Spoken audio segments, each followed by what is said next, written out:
My name is Gordon Tierney, and this bar here was given to me by my late father-in-law, Albert Jones.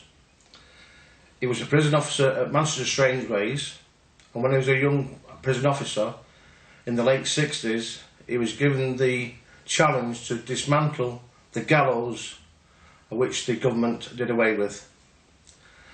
He asked me, unknown to me, which I didn't know what it was, he asked me to renovate this piece of bar by boring a hole straight through it and putting an electrical thread on the end of it so he could make it into a lamp standard.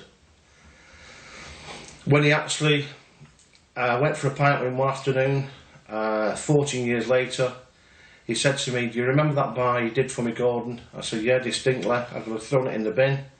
He said, "Well, you can have that when I actually pass by, you know, got to the other side of the world."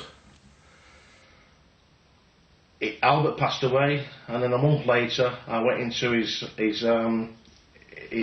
garage to retrieve the bar, and I started methodically on the floor, looking in every cupboard, and then the actual bar itself jumped into my hand.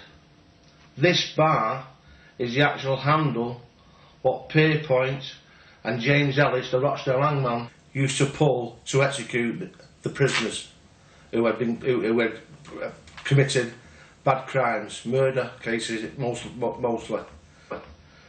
I am a proud owner of this handle, which I have in my front living room, and it's Albert wishes to be a lamp standard, which it is, you can see now.